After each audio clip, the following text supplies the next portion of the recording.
What's going on, Pokemon Go trainers? Welcome to episode 273 of the Lured Up podcast, where we take Pokemon Go way more seriously than we do ourselves.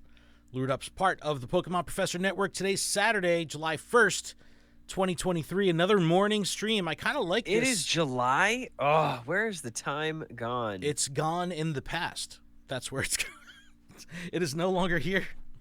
It is passed us by, Adam. We're moving at the speed of sound? light. Sound. I'd say sound because we're talking. What a week, Adam. But what a anyways, happy July 4th weekend, everyone. Yeah. Yay, independence. Yay, America. Don't blow up your hands. Yes, please. Be safe. If your neighbors have dogs, don't be dicks. We have a cat, and our cat is terrified of fireworks and thunder and lightning. Dude, my last dog, I had this giant 135-pound pit mastiff. She was the best. Her name was Maiden. And she was so terrified of fireworks that, like, she would get under, like, the coffee table or the chair, and she was so, like, thick that she would get under the coffee table, squeeze under, and, like, the coffee table would, like, lift off the ground. So there's, like, the legs of the coffee table would be off the ground teetering because it's just, like, balancing on her, like, giant potato body. It was the best. But, no, That's adorable. We have plenty to talk about this week. A lot has gone on. I'm Ken Pescatore. That's Adam Tuttle. Hey. Yeah. So how's it going? How's it been? Awkward. Weird. Yeah. I feel bad. I don't know how I feel. I deleted Peridot. Did you really? I did.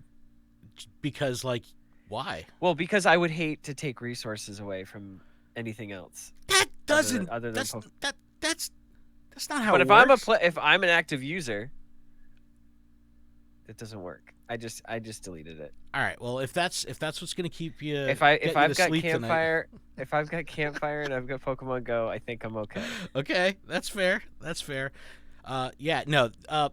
Twitter has been terrible this week. We're gonna dig into it at the end of the show, but we'll definitely dissect what's been going on. But there's plenty to talk about. We'll recap the last welcome week of to gameplay. our Science Cast podcast where we're gonna be dissecting Twitter. Yes, we're gonna cut it wide open. It is a bird. It does bleed blue when you open it up. Yeah. We are streaming this live on twitch.tv/Pokemon Professor Network, so thank you to everyone who's watching live. Casa the Cubone in the chat says, gonna make me pick between my homies or battle tournament. He said, just got to see my GBL coach Jay Mills beat Enhoff. Epic. Oh, Enhoff way. Enhoff was 4-0. Dude, the NAIC championships, North American International Championships. I saw the videos, I saw the pictures. Wow. It was like, yeah, there's so much going on. I saw and this podcast took away from me watching the first match of TCG Masters. I saw, I think it was Chris Brown, who is the head of esports live or something like that for Pokemon, had put up some statistics saying that it was not only the largest Pokemon live event ever, but one of the largest gaming competitive events ever. And the photo was just insane. It was just a sea of tables. It looked super impressive. It was really awesome. So shout to everyone at the championships. Shout to Enhoff and Jay Mills and the rest of the Stadium Elite and all those guys that are repping out there. So it's been awesome. Scipio Blue fantastic. says, morning, businesses. What's up? What's going on, Ken with hair? How are you? Welcome.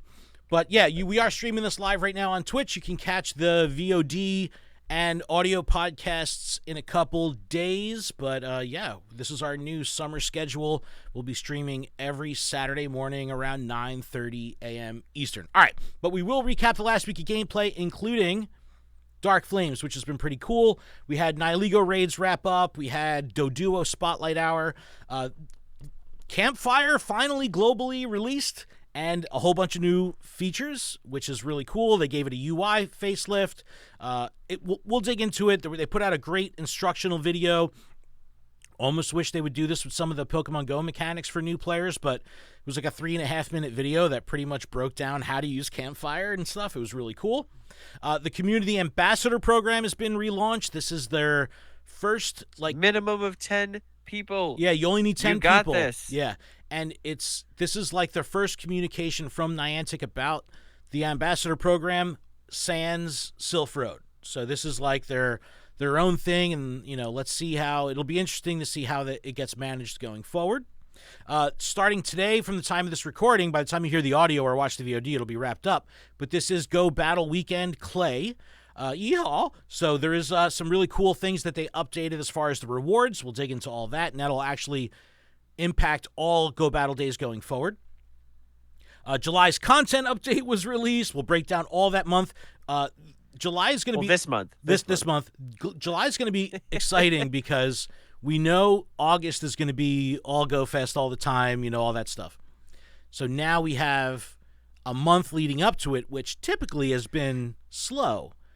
This month looks pretty stacked as well. A lot of events we got some big hitters coming in as well.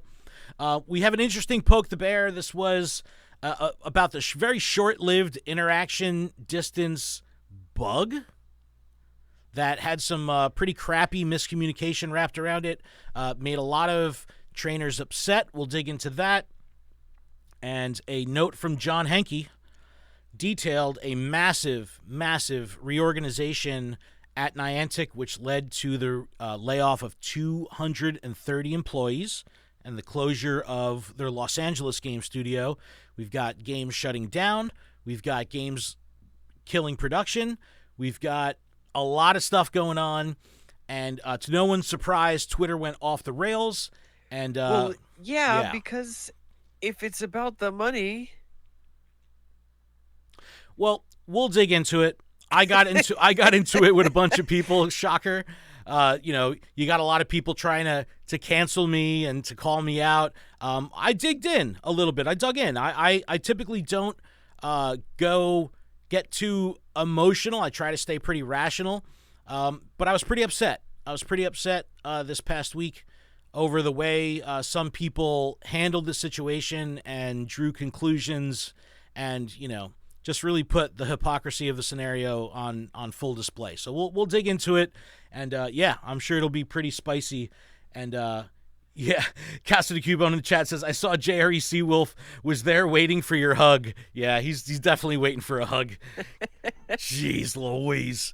But I guess, Adam, let's get right. Well, how was your week? Let's backpedal. Did you play this week? What's going on? My week was cool. I updated the game because I heard about the radius distance. That's how my week started. To 275.0, so to get the radius increase. Yeah, so 275.0. Yeah, it was awesome. I was absolutely loving it because I opened the game and I had like so much around me. Normally, I guess this goes back like, I don't know, a year or two, probably 2 years ago. But there was a Chansey in the wild that I couldn't see. It was just out of reach because I went up my street and down my street, did not see it. I went in my yard, didn't see it. All the way to the back of my house, didn't see it. And then it was like, oh, okay, it's probably in the woods on the other side. So I literally walked into the woods to find it. Yes, I was exploring, but there's not an easy access to the woods in front of my house. So I trudged through like the swamp area, and that wasn't fun. But I did eventually find the Chansey because it was over there. With this update, or sorry, glitch, bug, spinnerack. I was caught in the web because I could see that Chansey if this was available. So and it was fantastic. I was able to see so many stage 2 evolution Pokemon, and it felt so good. I like pulled into work. I could see a Swampert way off in the distance. I was like, no flipping way. I would have never seen that. Dude, the vanilla spawns have been fire. The vanilla spawns absolutely fire. Have been I will say that. Yeah. But I will say Spotlight Hour, I was looking forward to it. I might have taken a bathroom break just because I needed to see what it was like. And holy cow, was it insane. It's pretty cool. It was just absolutely insane. So here's some counterpoints, right? So and then hold on. What? We're not there yet. The update happened. The update that got rid of the reversion update. 2.75.1. So with that being said, that happened. I can tell you, I haven't really opened the game. Oh, I mean, I did just a second ago, just to like look, and I was like, this is depressing. Wow. So because as a rural player, having that and then it being taken away, I now know what's beyond my reach. I know what's just out of reach.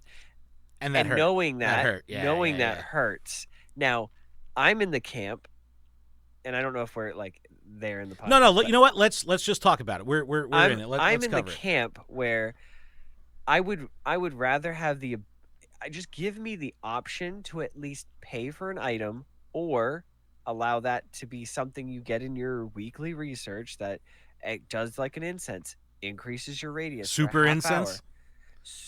No, that's just I don't know, the Sylph lens or whatever the goggles are that like you Google can use. Google glasses, Google lens, yeah. the Sylph, like the Sylph detector, like the something like that allows the game to have something that's canon at the same time as giving us that quality of life play.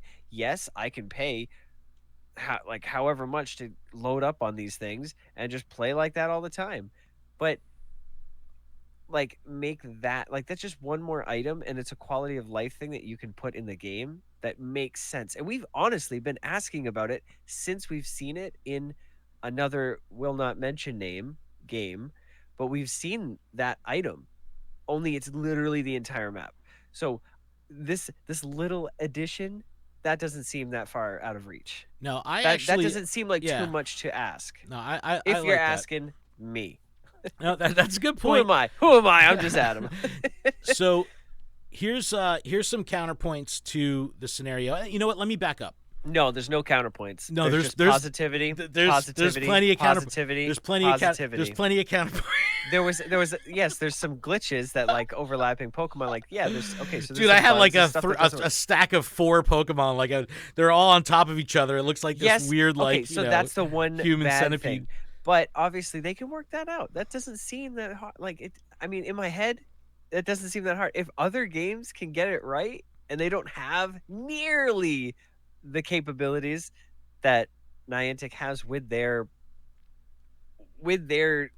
like skills and knowledge, it doesn't make sense. In my head, doesn't make sense. All right. Make it make sense, Ken. Make sense. Let me back up. So, all right. Beep. We started noticing all of a sudden, Android got it first, then iOS with 0.275.0. We started seeing this increased interaction distance, and it was amazing, especially for rural trainers. Like you said, just you can go from seeing maybe 1 or 2 Pokemon on screen at one time to 4 to 5. 4 to 5, doubling it. It was amazing. The problem here is that we thought this was a quality of life update. And we were like, whoa, no one said anything. Is this Niantic trying to just like slip in some good favor to us? You know what I mean? Like, and help us out. So in the creator group, we asked, we're like, yo, what's the deal with this interaction distance? Is this a bug? Is this a feature? Can we talk about it? And they said, yeah, we have confirmed with the engineers that it's functioning as intended. This is not a bug. And we were like, yes. Oh, buddy. Awesome. Let's go. This is amazing. So you had a bunch of And then creators. we were like the three legendary birds, like driving in the car being like, all right. Yeah, exactly. Yeah. So what ends up happening is you have a couple creators who are in the know, put out to their following, guess what, everybody? This is a quality of life update. It's functioning as intended. Get out there and go. Meet you out there. And I will say, I got out and go. Don't miss out. You go out. You know, like the whole thing. And we all did that. We all said that. So what was the result of that? Twitter was like a positive space. It was amazing. People were happy. So many people. Everybody was excited. There's so much positivity, so much hype around Pokemon Go. It was like something had changed. The shift had happened. Yep. And people forgot about the remote raid passes for a hot minute. And they were like, yeah, look at this radius. Let's go. So the radius thing happens. People are loving it. I was loving it. Things like Spotlight Hour we'll get back to the remote raid passes. Yeah, we will. But the things like Spotlight Hour were absolutely bonkers. Like just totally nuts. Absolutely. Totally I can't nuts. imagine being in like a city environment with all the stops lured up. So let me tell you. I can't imagine. I counted 36 spawns on screen at one point on my game in Red Bank. So it was like a condensed community day. It was wild. Fire. It was wild. All right. Here's my counterpoints. And if anyone's here we go. If anyone's listening from Twitter, and they think that I'm Captain Positive, I'm always gonna, lick Niantic's boat. Isn't he? Yeah, I'm trying to stay positive, but let's have a conversation, right? Like let's talk about the thing from multiple angles. And now I don't necessarily. Well, I'm talking to you about it right now. Right. I'm telling you, but it was a quality of life update. Okay. I was happy. So here we go. You saw that there was a Chansey, or you knew that there was a Chansey on your nearby. You went out to the woods to explore and get it. You didn't have to go as far as you would normally need to go because you could interact with it from twice as far away. Does that limit the amount of exploration you're going to do because you only had to travel half the distance? So there's one counterpoint. Two, the game in urban areas and areas that have dense spawns to begin with, it was like an overwhelming amount. Now, you would normally think, like, what's the problem with that? There's nothing negative. But I did hear from some people, mainly casual players, that it was like an overwhelming amount. Now, for me, give me 500 encounters on screen. Like, that's what I want. But some people were overwhelmed. I don't necessarily feel that way personally, but that was the thing. So I guess for Spotlight Hour, I guess I could feel that way for a little bit, but not for me. Because it was like, I don't know which ones I clicked. I don't know which ones I touched. Yes. Now, what ends up happening is out of the blue. Now, mind you, the creator group had reached out to Niantic internally, got the confirmation, broadcasted it with Niantic's blessing, and we spread the gospel. Spread the gospel. Without then coming back to us, Niantic support puts out a tweet. And for our video viewers, let me think. I think I might have it pulled up here. I hope so. I do. So I'll pull it up on screen right here. It says, this came out June 27th, 1:31 p.m. Eastern. 3 million views on this tweet. This is why Niantic has been trending for the past week on Twitter. It says, some trainers may have experienced an increase to the current interaction radius. This was an unintended effect of a bug fix intended to improve Pokemon encounter experience when your device is experiencing GPS drift. While we're reverting this change, we will take your feedback into consideration as we look to optimize the Pokemon encounter experience in the future. So, Niantic tells us, spread the gospel. Do your thing. And we do. And then Niantic support, without us knowing that this is coming, puts this out. Now, I'm connected to the Matrix 24/7. They're like, there's not enough holy water to save you. Exactly. They're like, oh, by the way, Go Fest, be excited. So, because we weren't notified, now, and again, I'm a little bit of an anomaly because I'm always plugged in. I have all my notifications turned on. So I saw this immediately and was able to post about it. I was like, well, it was fun while it lasted. Here we go. But some creators who had expressed this to their communities that aren't on Twitter 24/7 could have their messaging out there for hours and hours and hours saying, hey, enjoy this. Meanwhile, Niantic is saying, no, this is reverting. So that directly damages the credibility of the creator and, by extension, Niantic. But it makes the creator look crappy because we're the ones spreading misinformation. There was never... we are the most crappy, according to Twitter. Yes, of course. But let me see what I had put on Twitter about it. Am I associated with the LURED podcast? Yes, No. you are, Adam. Yes, you are. I question that every day.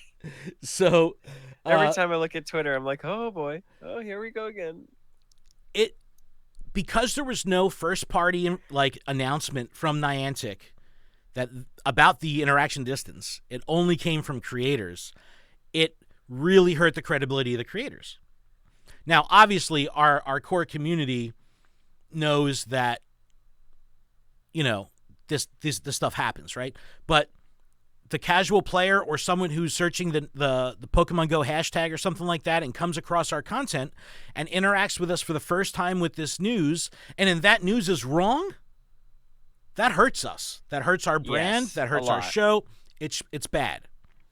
And then the news comes from Niantic support without any heads up to the creator, and then we have to go backpedal on us. And we're like backpedaling, and we're unable to use sourcing from Niantic because we're just like, yeah, they told us it was okay. And it's like, yeah, sure they did, buddy. It was bad. It was bad. Yeah. So people started losing their minds. I get it. It was good. It felt just like the interaction distance for Pokestops when they were like, no, we're going to take this away. And people were like, why? It felt so good. It felt so good. I see no reason. But what are the negatives, right? So things we picked up on, and shout to in the chat, it says, one negative for me was that the spawns were not removed when quick catching. Yeah, there was some funkiness. Like Adam said, there was Pokemon stacking on each other. Companion devices were not... I love that. That's our new term that we could just use as a blanket. Companion devices were not picking up on the spawns that were visible on screen in that extended radius. But it felt good. It increased and enhanced the experience and didn't seem like it was taking it away. It's like, all right, well, with the remote raid thing, there was a negative. There was clear negatives. People stopped raiding in person. Right. People stopped going outside. They were raiding from their toilets. Was that fun? Absolutely. But it did directly take away from in-person stuff. I don't see how this harmed anything. Yeah, this only makes me want to go and play more. And yeah, I honestly, my phone's not even charged. I have like 2% on there. That battery squad, what's up? But I just and we're supposed to go do something today, and I don't feel compelled to need my phone. So I was getting tons of messages from people that would say like, hey, I normally catch 50 Pokemon a day, and the past 2 days I've caught 200 Pokemon because I was just so motivated to see these huge clusters. It was exciting. It's gone. 275.1 was forced. It came and went. The only communication about it was Niantic support. Now, in my opinion, it would have really been nice if they addressed the fact that they authorized the creator group to spread this news and then pulled the rug out from under us without telling us. Because it was just an internal feels bad moment that trickled down to the community, and it sucked. It sucked. Yeah. I did not like it at all. So obviously people are going to be on the attack. The community didn't either. They made sure to let you know. Yeah, they did make sure to let me know. Now, but here's where things get unique, right? So when the game breaks, when PvP breaks, when shinies aren't turned on, when, raids are screwed up, whatever the case may be, those are like mechanical failures of the game. The code breaks. That stuff is very tangible. Yes, the game is mechanically broken. This was one, if not the only time where there was a breakdown of communication chain, which was organic. This was a human-based thing. This wasn't something breaking in the game that no one knew was going to happen. This was literally a chain of communication that was broken, so it felt and hit different. But that being said, we're all human. We make mistakes. Does it feel good? No. But it's a little bit easier to compromise with the understanding of the scenario because we're talking about human error here and not mechanical error. Does that make any sense? Yes. Yep. So I was a little bit more compassionate, and I was the one who looked like an idiot because I was the one, singing the songs. I'm like, this is great. Get out there and catch. Like it was bad. It was bad. He did. He actually, you called me, and then you were singing that song. I did, and I was like, okay, dude, download the. I go, you gotta update right now, dude. So it was, and then I posted on Twitter. I said the news about the interaction distance. Oh, shout out to all my my hip hop heads, because I put this tweet up. It says the news about Pokemon GO interaction distance is a total bummer. It was a beloved feature, and while it was active, albeit unintentionally, as with life, let's roll with the punches and keep on training. If anyone doesn't know who that picture is, that's the late rapper Big L, because this scenario was a big L. It was a very big L. So no one feels good about it. It totally sucks. Let us know your thoughts. Let us know.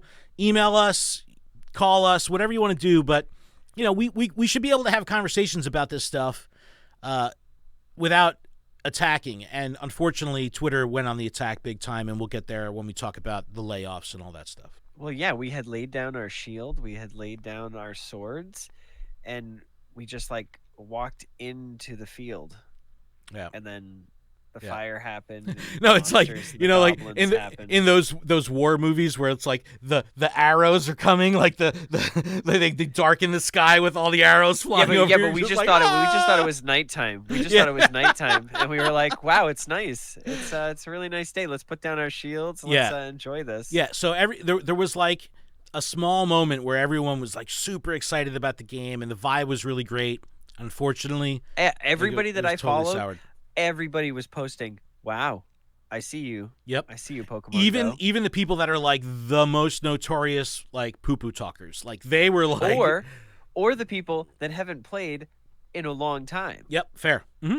It was really cool. It was really cool to see, and I know that they said, we're gonna look at the numbers and stuff, and but like how is it not positive? How is this not a quality of life update for the masses? I don't know. I had talked on our Zoom call that maybe they did this because, and I even disclaimed this crap on Twitter. I was like, dude, I talk out of my butt half the time. Like, so this is all opinion, right? This is all speculation. Like, we don't know. But I said maybe with the game updating over time, the game's memory and ability to render and all this stuff has become so efficient that now they can have all this action on the screen without it hurting the performance of the game or making it lose frames or heat up the battery or anything like that. I go, maybe that's why, because the game can run clean. No, it was an error, had to do with drift. I loved the fact that like if I was a passenger in a car and like sometimes like as you're a passenger in the car, you'll drive by and like you'll see a spawn, but then it'll despawn because you're driving, It's like it would give you more time to like click on the spawn because it had a wider Wow, radius. That's a terrible. You should not be talking about. I'm just saying. That's terrible. Do not be an advocate for it. It was a nice benefit for vehicle you were passengers. Like, stay in your AC car and go. Michael Pitts. Oh my God, he's in the chat. M. Pitts in the chat. He says he did it because they're clowns, doo-doo. No, it's what's up, M. Pitts? No, it's people got really mad at me for calling people clowns on Twitter. We'll get there. But so what do you think this is? The circus? It's just Twitter. Dude, the guy's Twitter name was actually clown. So it's so fun to take things out of context. Right. Yeah, the guy's name, and then he goes, "Us clowns," and I was like, "Yeah, you clowns." So it was funny. Interaction distance came and went. It's a bummer. Rest in peace. All right, let's get back into Dark Flames here.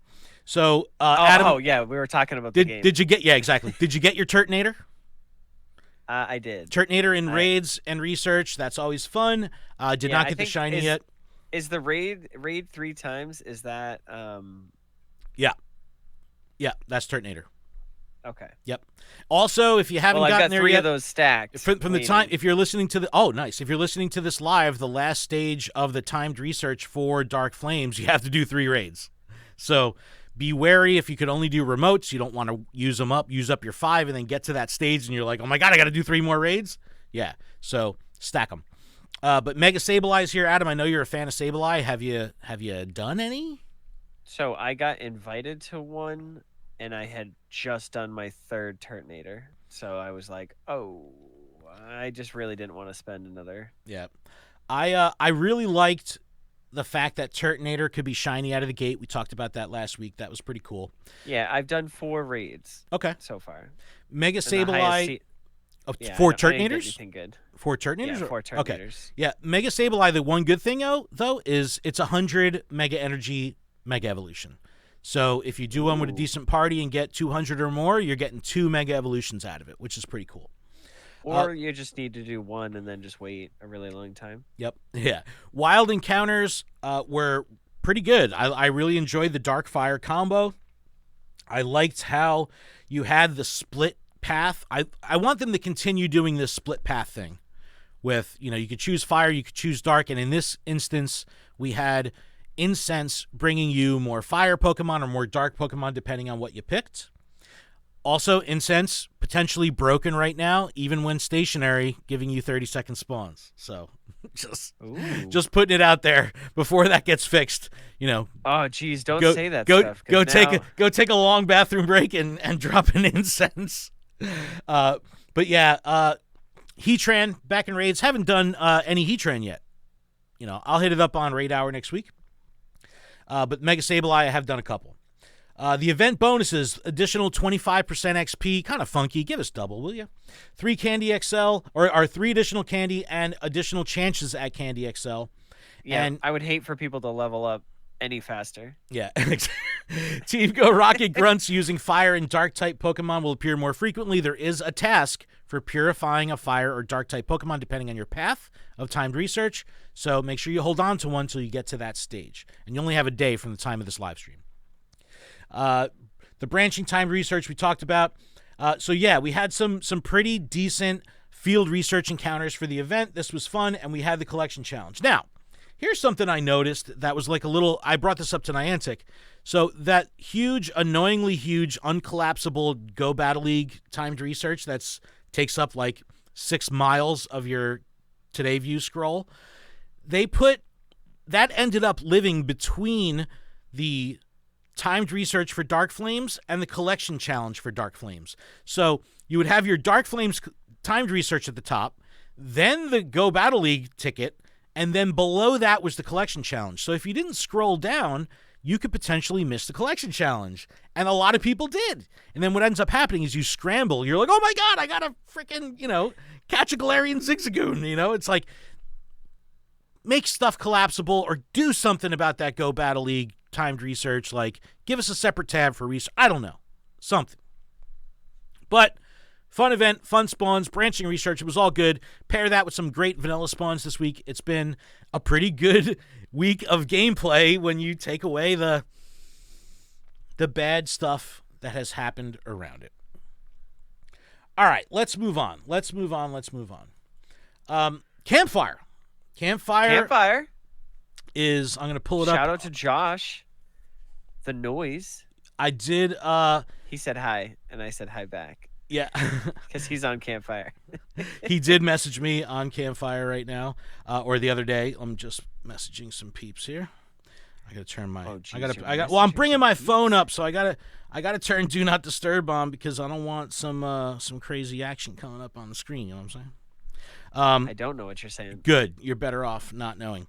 But I'll pull it up on screen here. Campfire is now available for everyone with this snazzy new UI, which is pretty cool. And you still have the look at the map here. If it wants to load. Maybe it doesn't want to load. There you go. Here is downtown Red Bank, New Jersey. You can see the action we have going on. There's our lured up community. 705 members. Shout out to everyone. We just crossed 700 members, which was great. Got some. Ooh, someone caught a Galarian. Shorty caught a Galarian Zapdos. But there is a nice new UI.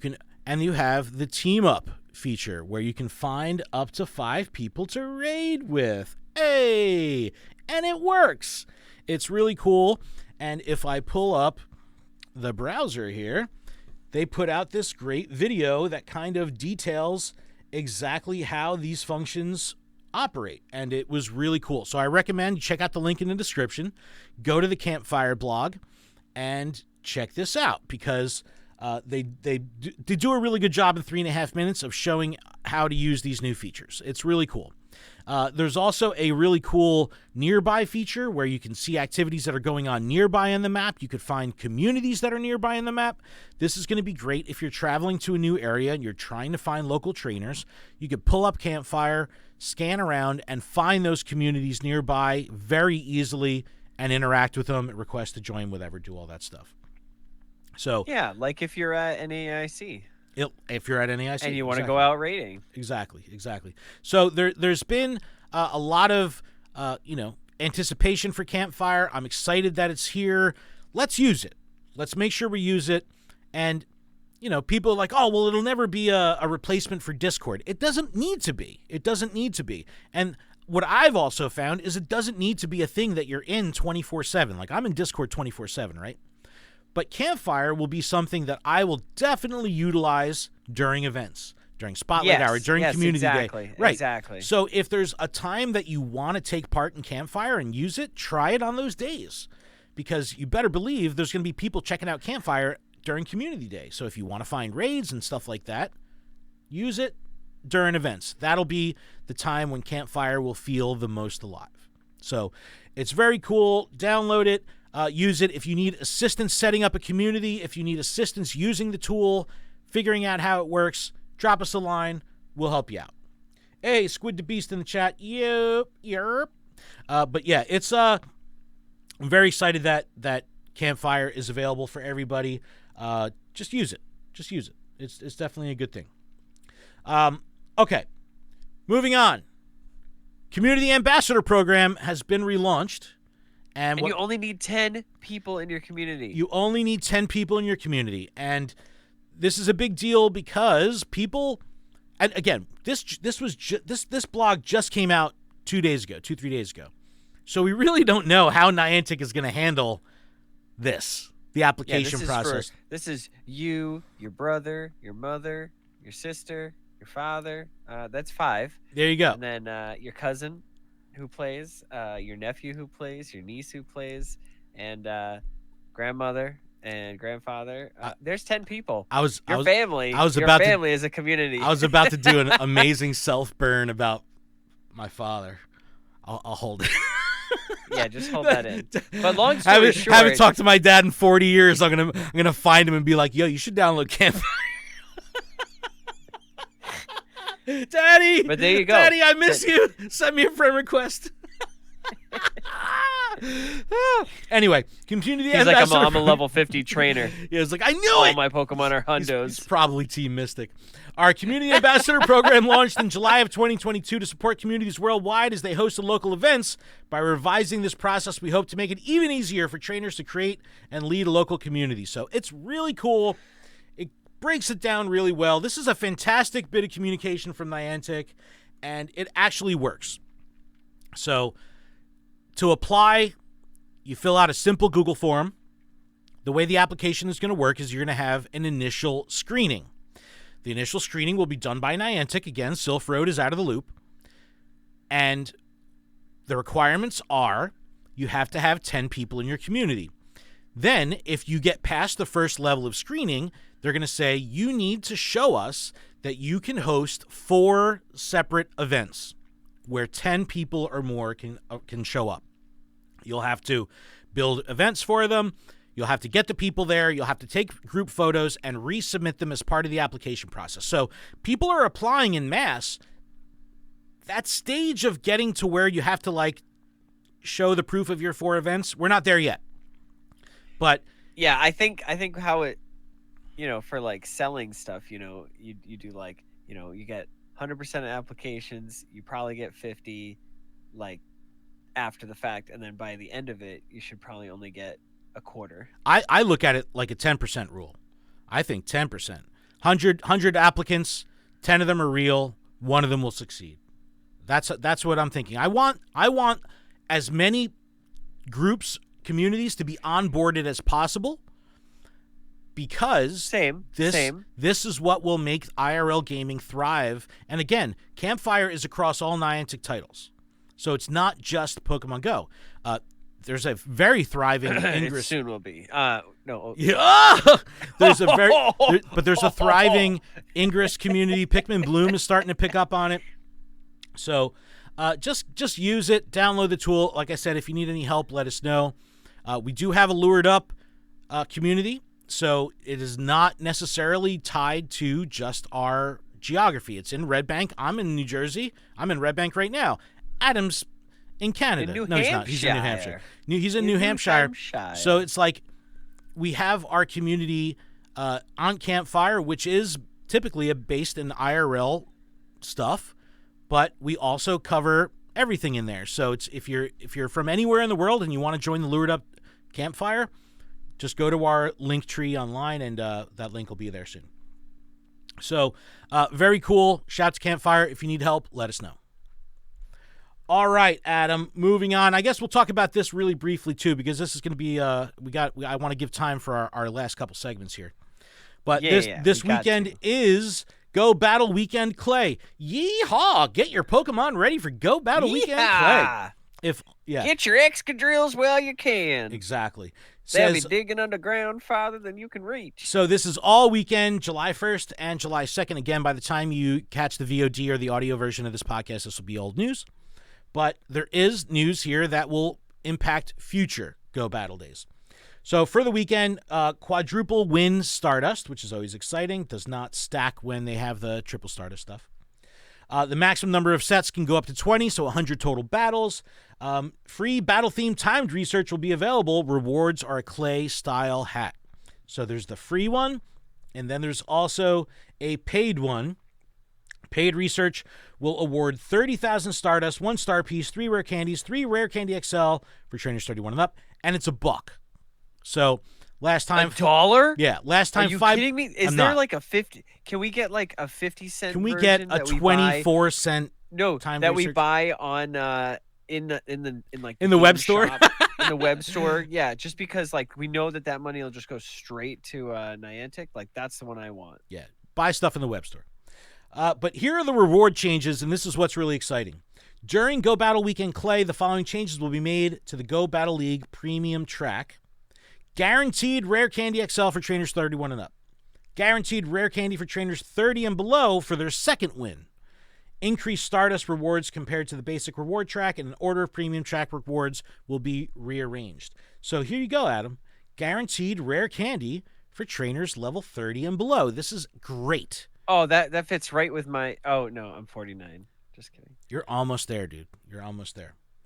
And then here we go. Reward changes after Go Battle Weekend Clay. After the conclusion of Go Battle Weekend Clay, several changes will be made to the Go Battle League for the remainder of the season.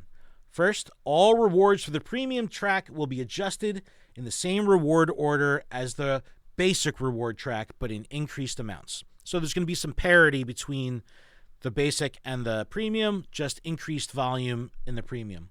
And also, trainers level 31 and up will have the chance to receive a Rare Candy XL as a reward after their second win. This is a good use of a premium pass. You know what I mean? It's like, for me, I've rarely ever, if ever, I've maybe only done the premium track like 5 times total. I use my premium battle passes on raids. I don't use them here.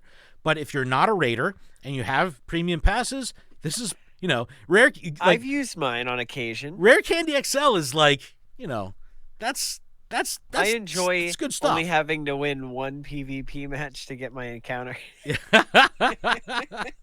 It just feels good. You're like, I did something. I've won. But this is pretty cool. You win 2, then you lose 2, and you're like, oh, this all comes down to the wire. And then it's like you start and you've already lost. You're like, wow, that was great. Yeah. All right, let's move on really quick before our break, Adam, just because we've got so much to talk about. And whenever we cover these monthly content updates, what we do is we just rip through it, and then as the month goes through, we'll dig into stuff in detail. But if you look at the infographic that Niantic put up on their Twitter, on Pokemon Go app, at Pokemon Go app, you can see Mega Tyranitar in the image. Mega T-Tar? No way. This is what it's all about. This is what it's all about. This is what everyone and their Singaporean grandma have been waiting for. Absolutely. In Mega Raids this month, we have Sableye now. We're also going to get Blastoise, Mega Blaziken, Mega Tyranitar coming towards the end of the month. So that's, they're going to make us wait a little bit for that. Is that Regieleki and Regidrago I see? Yes. In 5-star raids, we have Heatran right now. And then we have the Galarian, the Cantonian birds coming back, Articuno, Zapdos, Moltres. And then the previously Elite Raid exclusive Regieleki and Regidrago coming to 5-star raids, which is pretty cool. I have a question for everybody that did Regieleki and Regidrago raids and was freaking out about them. Does this feel bad at all? Because see, here I was in the camp, but I'm like, I don't need to do Regieleki. I'm just gonna do whatever I want to, dude. If you don't know by now that anything that's released in this game as a premium thing will come around. As an elite raid. Yeah, but it's just strange that they're not elite raids again. Well, you know dude, what I mean? Regigigas was an EX raid. Mewtwo was an EX raid. Deoxys was an EX raid. Are they scrapping? No, definitely not. In the Campfire video, they actually call out elite raids. I don't think elite raids are going anywhere. They're just going to rotate, which is exciting. Research breakthroughs, we have our new pool. Sableye, Beldum, Audino, Furfrou, Goomy, and Noibat. Again, Goomy being the non-shiny here of the batch. Audino in there. It's a holdout for a lot of people, so that's good. Okay. And Beldum. Right. Beldum's an exciting one, too. Raid hours, we're going to see... go ahead. No, I already talked about it, I think, in the last podcast where Beldum was 100%. Oh, yeah. Yeah. I caught an Electrike Wild Hundo. And it was like, I love when this happens, like when you don't know that you're catching it, and then when you're just like ready to do your transferring and you do like a 4-star search and you're like, oh, I caught a hundo. So, which means I probably like caught it, quickly. Heatran. Or if you're like me and you actually like swipe through every single catch. Yeah, dude. No, I don't. Ain't nobody got time for that. I got bronchitis. I catch so infrequently that the only time that would come into play is Spotlight Hour for Doduo. I said, oh Lord Jesus, it's a fire. All right, raid hours. Heatran this Wednesday coming up, and then on the 12th we have all 3 Kanto birds. And then the following weeks, we have Regieleki followed by Regidrago. Plenty of opportunities to catch these during the week, and then ultimately at raid hours. These raid hours could be popping. And for new trainers, Kanto birds are super exciting. You know what I mean? Like, for us, we've had them 5,000 times, right? So it's like, it is what it is. But for new trainers... It's probably like 10. It was more like 5,000. Spotlight hours, Rufflet, July 4th. America! Oh, that is actually fire. Straight fire. Cool. It's pretty cool. Like, rock those. All the Americans should put like Braviary as their buddy on July 4th. That'd be pretty cool. July 11th, we have Wailmer, then followed by Rhyhorn, and then Young Goose. Young Goose is a weird one.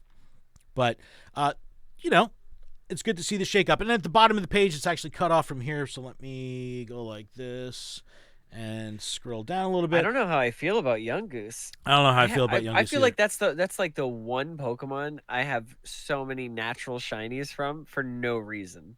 Yep. Like there's no boosted event. There's like, it's just weird that I have so many shinies. Yeah. Scipio in the chat says, in retrospect, it makes elite raids look like they were a forced crush of local trainers, which was fun at the time. If they were, everything's forced, right? Like they forced me to do everything. We got plenty of events coming. We have Go Battle Weekend right now. We have a anniversary event coming up. We have Community Day Classic at the end of the month. We have regular Community Day, but then we have very exciting in the middle of the month catching some Z's. This will be a Pokemon Sleep event. Do we see the return of Sleeping Snorlax? I hope so. That was fun. We just get Sleeping Jigglypuff or Jigglypuff with a marker. Jigglypuff with a marker would be so cool. Oh, man. That's and if you make it your buddy, you get marks on your face. No way. Dude, that would be so cool. Okay, so missed opportunity if that's not It didn't even happen yet. You It sound hasn't like happened you sound yet. like Twitter. All right, you missed all right, this so- opportunity that you didn't have an opportunity to miss yet. Should I have? So should I say something in the? I should say something, right? Yeah, Adam. I'm sure that they can create the models and implement this in 1 week. I'm just saying. No, Somebody needs to be aware of that. just blast them on Twitter when it doesn't happen. Be like, how dare you not implement the idea I had last week? Riolu Who from Niantic is watching this right now or listening? Riolu Hatch Day is coming, and Adventure Week is coming back. So I'm sure we'll have Adventuring Pikachu or whatever that Pikachu was called. So I hope not. Please no. yeah. So a lot of stuff going on in July. It's exciting. So as the month goes on, we'll dig into this stuff in detail. But yeah, so make sure you check back for future episodes. All right, Adam, let's take a break. When we come back, take a break. We'll poke the bear. Let's steal the break. Let's steal it. You want to steal it? Just let me pilfer the break. We'll talk about plunder that break. We'll talk about the layoffs, which is a pretty heavy duty thing, and you know what? We talked about the interaction distance, but we'll share some community feedback that we got through Poke the Bear when we come back. Just everybody upset because it was such a good thing. Yeah, pretty much. So, audio listeners, we'll be back right after this. Right. And video people, we're still here. Hydrate, Adam. Well, I'm just looking at some Pokemon cards because that's my favorite thing to do. Oh, hey, look, speaking of Jigglypuff, we've got a Jigglypuff from the Build-A-Bear workshop. Who's your data in the chat? Good point. Says, do your GBL battles today to get that free Elite TM. Yep. So what you're saying is, wait, how many do I have to do? 1 billion. 1 billion. Yeah. Should I look at Twitter to see who hates me? Let's see. Everyone, Ken. Everyone. Who hates me? Yo, you know who I just got followed by? JRC Wolf. An infrastructure engineer at Neuralink. What? Well, it's because you're a professor, and you have professor in your title, so they think that you're professing. I've talked about personally in my life outside of Pokemon that I would be down to try Neuralink. Do you know what Neuralink is? No. This is a Elon Musk-ish company that injects diodes into your brain and can reprogram your brain to do things. So if someone is paralyzed and their brain is telling them you cannot control your legs anymore, they can rewire your brain to potentially give you motion back by fooling your brain into thinking that there's connections between the synapses that were broken. Neuralink Neuralink is bizarre. Check it out.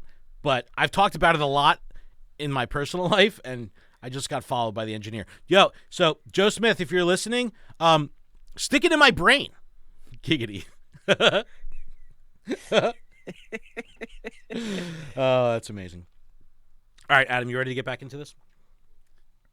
Yeah.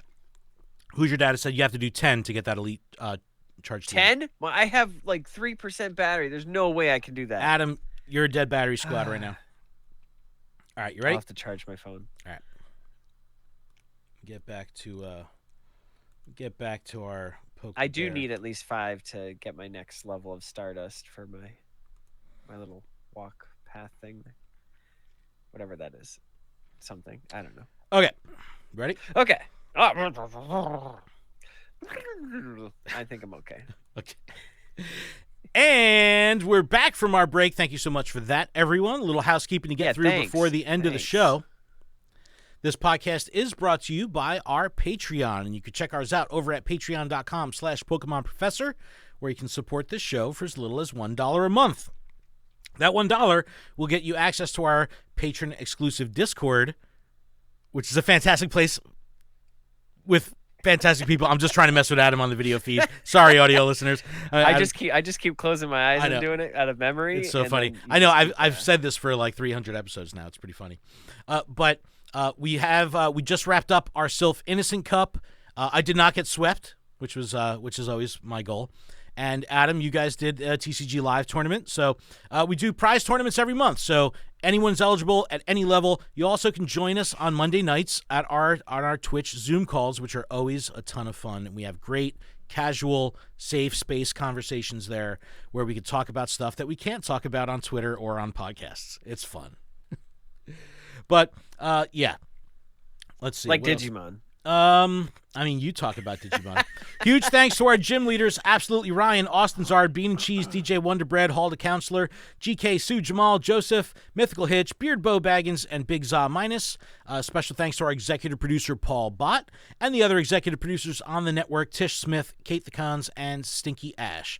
Make sure you check out PokemonProfessor.com for everything about the network, LuredUp.com for everything about the show, and we'll go from there. Sanaten, I hope that's how you say it. Sanaten subscribed with Prime. If you have Twitch Prime or Amazon Prime, Like you have Twitch Prime. It's like a free. You get a free subscription every month. And Sanaten, I hate not knowing how to pronounce people's names, but thank you for that Prime subscription. We appreciate you greatly. All right, Adam, let's get into a little community feedback from the interaction distance. I think there was some really good stuff shared. I put on Twitter. Oh, I'm sure there was some good stuff shared. But I don't want to hear the good stuff. What is the bad stuff? I say on Twitter. That's what the listeners came for. As we mend our broken hearts over the reversion of the increased interaction radius, let's dig in and to some adjacent topics also. I said, how did it change your gameplay? Why? Revert it back. Miscommunication through creators, Niantic accountability and transparency. We kind of talked about this already. Community feedback and responsibility, escaping Twitter gloom and doom, and moving on and lessons learned. And I plugged the Twitch here. So we have some really, really great feedback. Not Elon Musk says, I never experienced the increased radius, but my house spawns have been crazy. Whether increased radio is more spawn points, I'm just happy with more chances to catch. I think that sums it up. More chances to catch, more opportunity to play. More chances to catch? More time in the game? Yeah. Potentially spending more money because you're in the... Yeah. Wait, what? Yeah. What? Yeah. What? I know. I'm so confused right now. Yeah, these are terrible things. Things.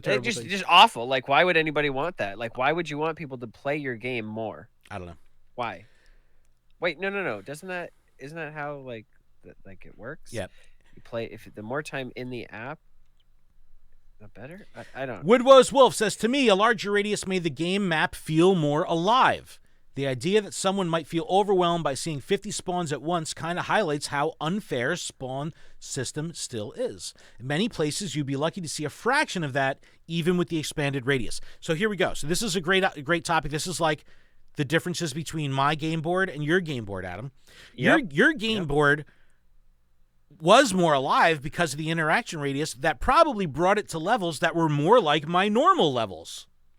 As far as Pokemon on screen. And my Pokemon on screen turned bonkers. So it's like as if you were in a city. Yeah. So minus the Pokestops. But it does, like Woodwo said, it does show that, there is a lot of disparaging here. A lot of differences here. And I brought up last week, I was like, well, for better or for worse, that kind of digs into the immersion of the game. Right? I mean, if I'm a Pokemon trainer, if I'm Ash Ketchum, it's like I'm going to have, Well, you're not Ash Ketchum. You know what? I'm more He's like... been retired. I'm retired. I'm definitely more like Gary. But if I'm in Viridian City, I'm going to see more Pokemon than if I'm just like, walking around Palatown.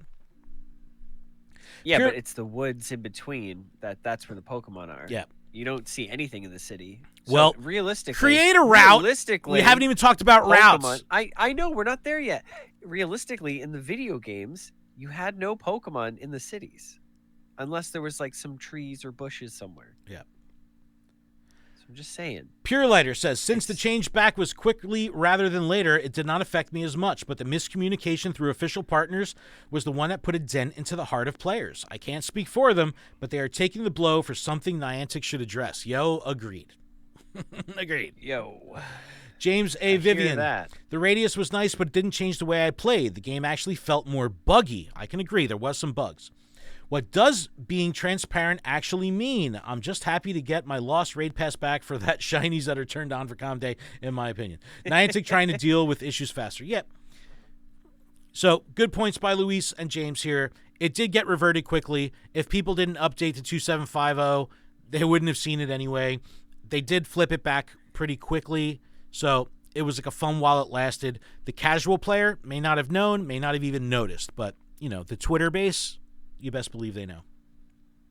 Mr. Anderson7777, as I said before, it was great for the rural and disabled trainer, but it was obvious something wasn't right with overlapping Pokemon on the map. I find I am looking at my phone more, which I'm trying to do less of. Shame for the creators and how people act toward them. Thank you. I appreciate that. Wait a minute. Did they say they were looking at their phone more? Yeah. Good. Yeah. Okay. Okay. All right. So, all right. This is a good topic. Niantic, that's what they want us to do, right? They want our screen time. We've been talking about on the show for weeks now, like right? how to draw back a little bit. But yeah, and I kid you not, during this expansion, I was in it. Any opportunity I could to look at it just to see what was there. Like the curiosity was more drawing than at the actual spawns. Because I was just like, I want to know what's there. I want to know. And they want us to play more screen time, more I don't see. Yeah. Shout to Lost Joystick Network. And I have significantly played less. Like I know. I pulled it in my driveway. It's the opposite. It's the opposite. And then immediately closed it. Because I was like, can't see anything. Wow. I don't care. All right. Shout to Lost Joystick Network in the chat. Says more like trash catch 'em. Oh, there we go. Yeah, because he's like, oh, look at all these Tauros. I'm just gonna send them to Professor Oak. No big deal. Let me jump around here. Ghastly Girl, as I said in a previous post, I was able to play more because during most of this time, we've literally had some of the worst air quality in the world. I know you were out there in the East Coast, had this a couple weeks ago. I just wish Niantic would understand. Yeah, there was some in Ohio, Western Pennsylvania. Air quality was trash past couple days. A lot of fires. Hillijic says, I have a feeling they'll find a way to bring it back as a pay-to-play item or part of a subscription. Would you pay? What's it worth? Again, I literally just talked about it at the beginning of this podcast. Yeah. Give it to me as an item, a consumable, and obviously for the first one, just kind of like remote raid passes, give it to us through a research to introduce it, but like a Poffin. Yeah. Because it's not crazy, but you don't have to make it super expensive either. Because if people want this, they'll pay for it. You know what I mean? Make it 100 coins. Yeah. And then it's not gonna do anything unless they buy it, And half the people probably won't use it, but people like myself that live in rural areas, this is a huge game changer. Costa the Cubone in the chat says, I would easily pay $10 a month without a second thought. I probably would too. Yeah, but there'd have to be a blanket of you get normal incubators. It's got make it a battle pass. Make it you earn for it. When you catch 50 Pokemon a day, it activates the increased radius or something like that. I don't mind working for it. Yeah, okay, like that too. Couple more bits of feedback here. Chicken Chaser 89. I still haven't installed the update. It reverts it, and I love it. I open the game more. I catch more Pokemon when I'm walking because I can see more stuff. Overall, it's an absolute W change. I'm going to hate it when I get the new update. Spotlight Hour with it was great. Oh, agreed. Tramp West. There was all benefit and no loss to the company, players, community, revenue, or disabled players. After the remote raid fiasco, they are not just selfish for reverting an awesome quality of life update that even helped them with more player base and sales, but they are foolish. We needed a win. Okay. So, a lot of good feedback here. I wholeheartedly agree to that. No, I agree because that's the sentiment that we were telling our community. We're like, man, we needed this. We really needed, Niantic needed this. Niantic really needed this help. There was no chatter that was, I mean, I'm sure there's, occasionally here or there, but there was no bad tweets on Twitter Yeah, no, it about was Niantic. It was all positive, like, wow, this is so exciting. It's so much hype was behind yeah. them. And they were just like, yeah, we don't want that. We don't want people excited about our game. We don't want people to play our game more. We don't want people to look at their phones at all. No, we want people to have to go out and only look at their phone occasionally. Yeah, yeah. So let us know your feelings. Let us know your thoughts. Continue the conversation on Twitter in the Poke the Bear feed and the Poke the Bear thread. It's a bummer. Yeah, tell me I'm right. Tell me I'm right. It's okay. All right, Adam, the big news of the week, and this is a crappy one. It is Niantic organizational update. Says today, John Henke shared the following email with Niantic employees. So we have this. Okay, hold on. I'm going to just read it. This is just me reading between the lines. Okay. Okay. Says, "Dear all, gonna have to let a lot of you go. The decision to cut remote raids has cost us too much in revenue. And there's no way in my heart that I'm reverting. If we had just listened to JRE, if we had just listened to the community, everyone would still have a job, and we wouldn't be shutting down all these extra games or this studio. We could survive. But because we can't, because so many people spoke with their wallets and don't align with what I am aligning, like the pillars that I want to align with, I'm gonna have to let all of you go." Let's hear what he actually says. There's a select few. No, okay. No, okay. dude, and Pokemon. But that's how it feels. That's how it feels. Right. No, for sure. That's for how sure. it feels. And for the masses, that's how they took it.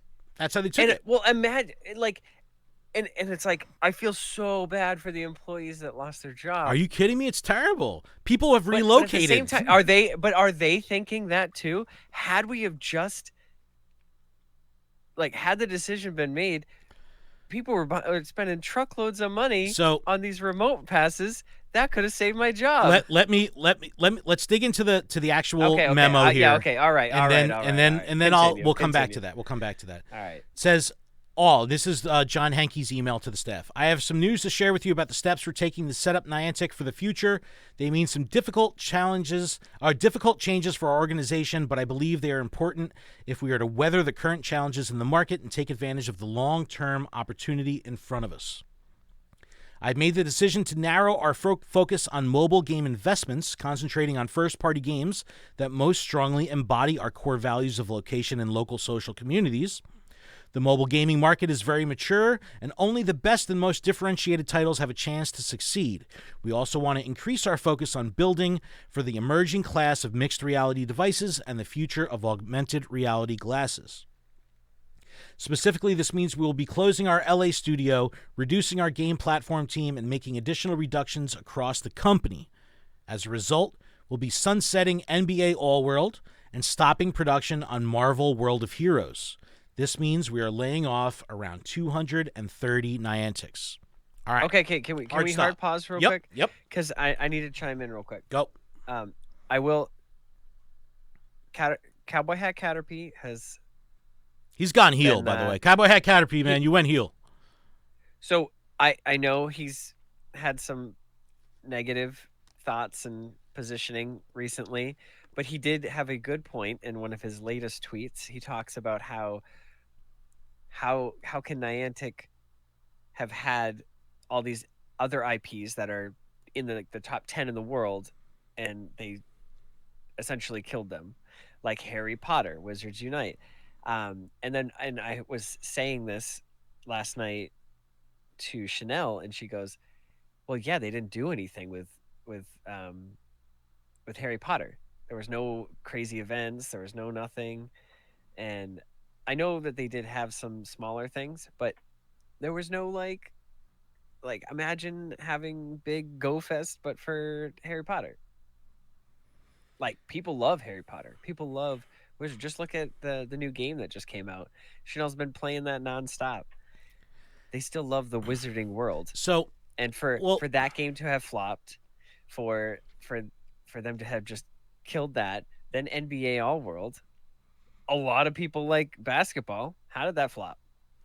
it There was so much investment in it. It proves that the IP will not carry a game. You can have a game like Harry Potter's name attached to it. If it's not a good game, it's not going to do well. You can have the NBA. You can have licenses from Adidas and the Players Association, and the game is getting closed down. Marvel, one of the biggest entertainment franchises in the world, the game was in production. That's getting closed down. The IP will not carry the game. The game has to be successful. It has to generate revenue. And I will say, okay. And they continue, and they're like, we're going to put our focus in Pikmin Bloom and Monster Hunter. And I'm like, what? They're killing a Marvel game and going with Monster Hunter, and they're killing NBA All World. And I don't understand all these decisions. This is why I'm not a business owner. But at the same time, I'm like, all this just feels so wrong. All right. Something about this feels very, very wrong. So that's my story, and I'm sticking to it. This is what the part of the blog here or the memo that I do like, and this is something that the community and us have always asked Niantic for, and that's accountability. And the ace talks about it here. He says, "Why are we making this change?" He said, "The answer is straightforward. We have allowed our expenses to grow faster than our revenue." That's cut and dry. It's cut and dry accountability. In the wake of the revenue surge we saw during COVID, we grew our headcount and related expenses in order to pursue growth more aggressively, expanding existing game teams, our AR platform work, and new game projects and roles that support our products and employees. Post-COVID, our revenue returned to pre-COVID levels, and new projects and games and platforms have not delivered revenues commensurate with those investments. NBA All World did not generate revenue like it should have for that expensive of a game. I mean, they had dedicated studios for that game. This change will bring expense and revenue back into line while preserving our core asset and long-term update. And they say, why does this happen? Furthering their accountability. There are both internal and external factors. We are operating in a tough market environment due to overall global macroeconomic slowdown, as well as unique challenges to the mobile gaming and AR markets. In the years since Pokémon GO's launch, the mobile market has become crowded, and changes to the App Store and the mobile advertising landscape have made it increasingly hard to launch new mobile games at scale. We also face an AR market that is developing more slowly than anticipated because of technology challenges and because larger players are slowing down their investments in light of the macro environment. We also bear responsibility for our own performance. Today's highly competitive mobile game market requires dazzling quality and innovation. It also requires strong monetization in the social core, which can drive viral growth and long-term engagement. Teams need platforms, tools that are force multipliers, enabling them to build the highest quality at powerful engagement features quickly and efficiently. Our AR map and platform must deliver the features that developers want in a robust and reliable way. We have not met our goals in all of these areas. It's pretty good accountability. Is it PR speak? Maybe. But it's public accountability. That's a good thing. What does it mean for Niantic moving forward? We'll remain long-term believers in augmented reality as the future form of computing. I agree with that. We believe we can build key content and platform services that will help realize the promises of technology shift. I agree. Wearables. The rise of mixed reality video pass-through devices like the Meta Quest Pro and Apple Vision Pro validates the long-term importance of AR, but this class of device is only an intermediate stepping stone to a true outdoor AR device. Agreed. So we have to adjust our strategy, and this part is pretty important, and we'll give our thoughts here. It says the top priority is to keep Pokemon Go healthy and growing as a forever game. While we made some adjustments to the Pokemon Go team, our investment to the product and team continues to grow. And like I said, they're going to continue with AR, Pikmin Bloom, Peridot, Monster Hunter. A lot of stuff going on, So Pokemon Go is still their top priority. They said in the Ed Wu article with Eurogamer, they said that Pokemon Go's revenue was up year over year. People read the Niantic note here and be like, they lied to us. How could they say revenue for Pokemon Go is up? And then in this article, it says that money is down. people need to understand that Pokemon Go is just one piece of Niantic. So Pokemon Go revenue could be way up, but Niantic revenue overall can be down. Two completely different things. But if they had remote raid passes. So that's the huge argument from the Hear Us Niantic crowd and because I honestly, that is the number, that is the information that I know we'll never get, but that is the information I would love to see how much money they were making from it and where it is now. So there are tools online that can give you hints at that, but they're never going to be accurate as really seeing their financial sheet, you know? Yes, but still, like... All right, but here's the thing, Adam. Remote raid passes have only been changed since April 6th. It's 3 months. Yeah. You're not going to incur losses commensurate with 230 jobs and closing of a studio in 3 months. Did it have an impact on the revenue? If it was a significant drop, then it could be partial. Right. I'm not going to deny that definitely there was an economic downfall here with the remote raid pass thing. Clearly. People went from spending $100 a week to nothing. So for sure, there was an economic downfall. I don't think that what I'm seeing on Twitter, and this is why I was getting into it, is people were drawing these false equivalences. If they just listened to us, if they didn't change this, these people would still have their jobs. Like, that's making a mockery of the situation. You don't know that. And when I hear people with platforms boasting about this crap, it drove me nuts. I was like, so am I driving you nuts right now? A little bit. But it's like, but we're talking about it. You're not telling me to, like, you know, sliding into the DMs and being like, hey, Ken, do me a favor, kill yourself. You're not doing that. So it's like, it's okay. Exactly. So people on the Pokemon Go team, 230 employees at Niantic, their worlds got turned upside down. And if you're not sensitive to that, it's dark, man. It's dark. And what I was seeing from people with platforms, which really upset me, was this BS line of empathy. Oh, I feel so bad for the 230 employees.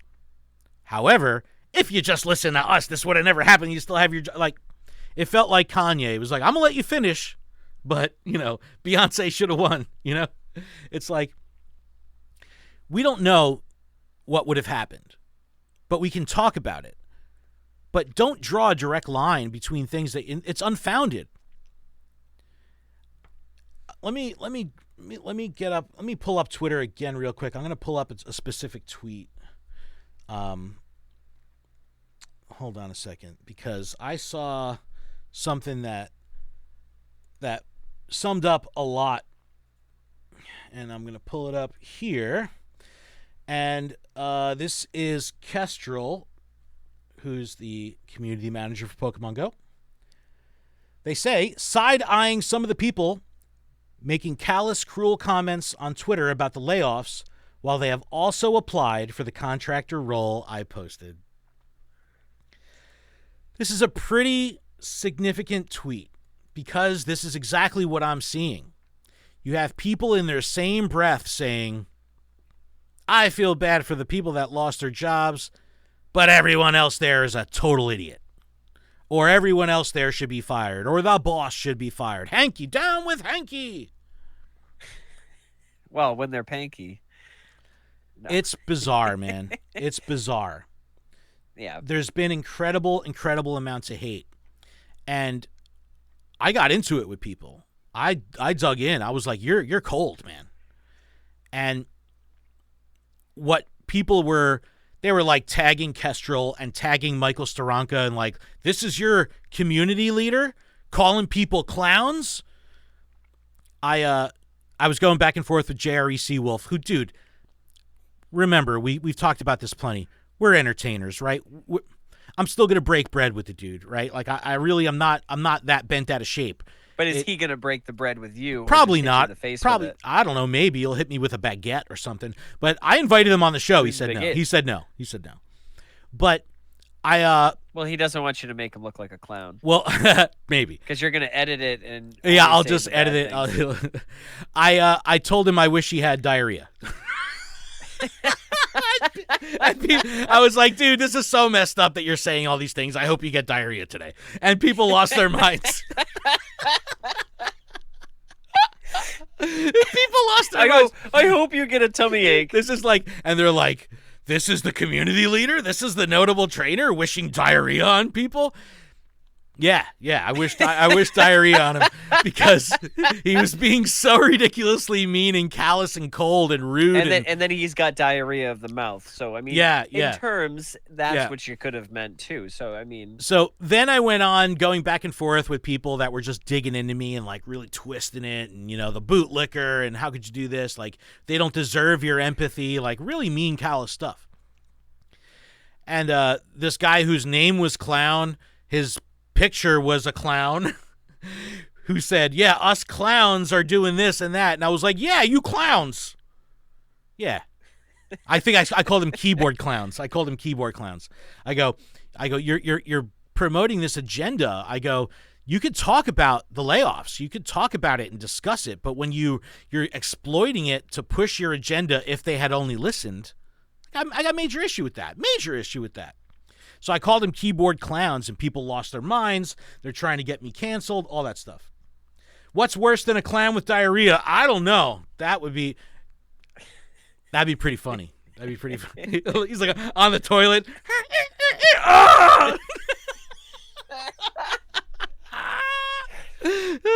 He's like, my white gloves. I tried to wipe, and it's on my glove. But I have no toilet, but I have this giant shoe. So, what does it mean for Pokemon Go? There was losses at Pokemon Go. Key people, community managers, key people. Some that were tenured, some that have been around since Ingress. I also shared in, we have a private Pokemon Professor Network Discord chat. I'm not going to pull it up, obviously, but. I did bring up, hold on a second. I just blacked out our window. There was something I shared in here that was pretty significant, and let me pull it up. Where is it? Where is it? I'm looking for it. Where is it? You gotta look for it faster. I'm trying. And clearly not trying hard enough. I know. I should have been prepared. I'm not prepared. Okay, here we go. Let me pull this up now. This is from Life OFC. It says, in a bit of news, I'm no longer at Niantic Labs. I was one of the 230 people that they laid off today. And he has a very rational and positive spin to all of it. It's great. So it's like, who is this guy? He's the co-creator of Google Earth. They laid off literal geniuses. This was bigger than Pokemon Go. This was not just Pokemon Go. This was company-wide. This dude literally was a co-creator of Google Earth. One of the most bright minds in the world. And was leading the way for Web3. No longer with Niantic. This is serious business, man. This is serious. This dude's a literal genius. And people are like, if remote raid passes were still here the way they were, that this guy would still have his job? Listen, I'm just curious to see what the numbers, you know what I mean? If that could have saved one person's job, that means something. Sure. And we would be naive and we would be remiss if we said that these financial losses didn't have an impact, even though they've only been short term. I agree. But the false equivalences of if you just listen to us, or now you're going to listen to us now that you see what happened, or the I told you so, like, stop it. Y'all are violating. No good. Have compassion. Have empathy. That's all I ask. And then people got mad at me because I made a joke. Paul Gibson, let me pull it up here on our Twitter. I retweeted him, and I was like, yo, this is one of the funniest tweets I've ever seen. And it's satire, clearly. But it says, ESPN just laid off 20 of their long-tenured presenters. If only Niantic hadn't nerfed remote raid passes. You know what I mean? Like, that's how silly they look. It's obviously clear satire. It's obviously, a joke. But people then ripped into me going, really? This is what you're doing? You're making light of it after you told everyone not to? It's like, no.